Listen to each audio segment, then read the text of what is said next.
উচ্চ মাধ্যমিক 2025 এডুকেশন তথা শিক্ষাবিজ্ঞান বিষয়ে 4 ও 8 মার্কের প্রশ্নের জন্য ফাইনাল সাজেশন হিসাবে আজকের এই ভিডিওতে বলা প্রতিটা প্রশ্ন যদি তোমার খুব ভালো করে পড়া থাকে তাহলে আশা রাখবো এখান থেকে পরীক্ষাতে প্রশ্ন তোমরা কমন পাবে।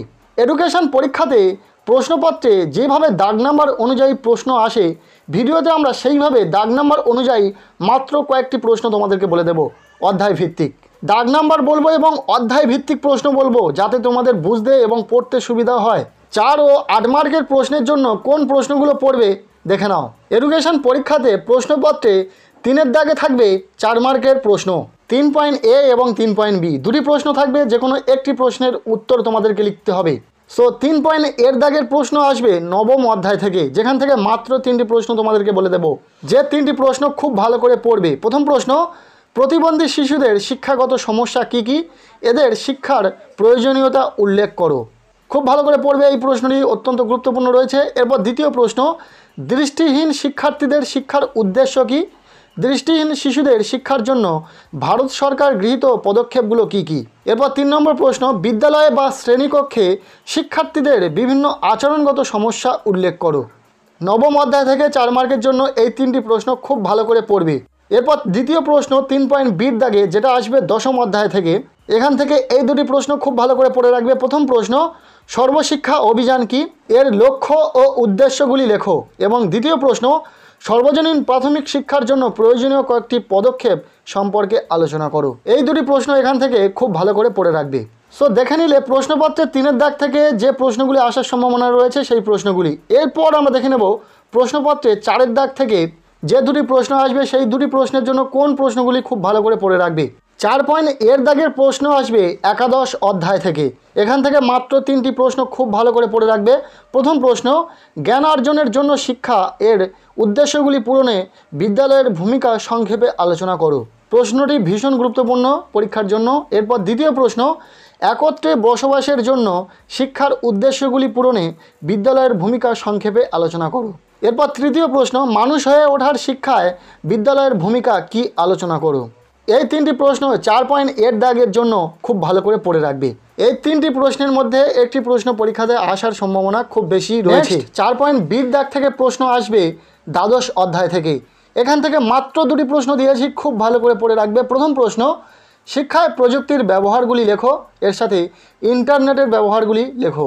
এবং দ্বিতীয় প্রশ্ন, শিক্ষা প্রযুক্তি বিজ্ঞান কাকে বলে, শিক্ষা প্রযুক্তি বিজ্ঞানের বৈশিষ্ট্য ও পরিধি আলোচনা করো।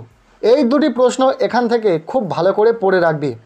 নেক্সট আমরা দেখে নেব 5-এর প্রশ্নপত্রে 5-এর দাগে থাকবে 8 মার্কের প্রশ্ন, এবং পরীক্ষাতে 3টি 8 মার্কের প্রশ্ন আসবে, যে কোনো 2টি প্রশ্নের উত্তর তোমাদেরকে লিখতে হবে। মূলত 5-এর দাগ থেকে 2টি প্রশ্ন আসবে এবং একটি অঙ্ক আসবে। 5.A দাগ থেকে প্রশ্ন আসবে প্রথম অধ্যায় থেকে। প্রথম অধ্যায় থেকে মাত্র 3টি প্রশ্ন তোমাদেরকে দেব, যে 3টি প্রশ্ন খুব ভালো করে পড়ে রাখবে। প্রথম প্রশ্ন, পরিণমন কাকে বলে, শিক্ষাক্ষেত্রে পরিণমনের গুরুত্ব লেখো। অত্যন্ত গুরুত্ব সহকারে এই প্রশ্নটি দেখে যাবে। এরপর দ্বিতীয় প্রশ্ন, আগ্রহ কাকে বলে, শিক্ষাক্ষেত্রে আগ্রহের গুরুত্ব লেখো। এরপর 3 নম্বর প্রশ্ন, ক্ষমতা কাকে বলে, থ্রাস্টনের বহু উপাদান তত্ত্বটি লেখো। এই 3টি প্রশ্ন 5.A দাগ অর্থাৎ প্রথম অধ্যায় থেকে খুব ভালো করে দেখে যাবে। নেক্সট আমরা দেখে নেব 5.B দাগ। এই প্রশ্ন আসবে দ্বিতীয় অধ্যায় থেকে, এখান থেকে মাত্র 2টি প্রশ্ন খুব ভালো করে পড়ে যেতে বলবো। প্রথম প্রশ্ন, অন্তর্দৃষ্টি বলতে কি বোঝায়, শিক্ষাক্ষেত্রে অন্তর্দৃষ্টিমূলক শিখন কৌশলের গুরুত্ব লেখো। ভীষণ ইম্পর্টেন্ট একটি প্রশ্ন, খুব ভালো করে পড়বে। এরপর দ্বিতীয় প্রশ্ন, সক্রিয় অনুবর্তনের বৈশিষ্ট্যগুলি লেখো, এর সাথে শিক্ষাক্ষেত্রে সক্রিয় অনুবর্তনের ভূমিকা মূল্যায়ন করো। দ্বিতীয় অধ্যায় থেকে এই দুটি প্রশ্ন খুব ভালো করে দেখে যাবে। নেক্সট আমরা দেখে নেব 5.C দাগ।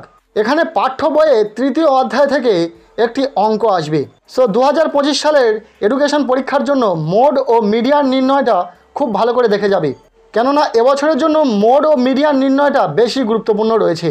এরপর দেখে নেব প্রশ্নপত্রের 6-এর দাগ, যেখান থেকে পরীক্ষাতে 3টি 8 মার্কের বড় প্রশ্ন আসবে। যেখান থেকে পরীক্ষাতে 3টি 8 মার্কের বড় প্রশ্ন আসবে, যে কোনো 2টি প্রশ্নের উত্তর তোমাদেরকে লিখতে হবে। সো এই 3টি প্রশ্নের জন্য মাত্র তোমাদেরকে 5টি বড় প্রশ্ন খুব ভালো করে পড়ে যেতে বলবো। প্রথম প্রশ্ন, সমসুযোগ বলতে কি বোঝো, শিক্ষায় সমসুযোগের ধারণাটি ব্যাখ্যা করো। ভীষণ গুরুত্বপূর্ণ প্রশ্ন, খুব ভালো করে পড়বে। এরপর দ্বিতীয় প্রশ্ন, মুদালিয়ার কমিশনের মতে মাধ্যমিক শিক্ষার লক্ষ্য ও উদ্দেশ্যগুলি কি কি? এই প্রসঙ্গে সপ্তপ্রবাহের ধারণা বর্ণনা করো।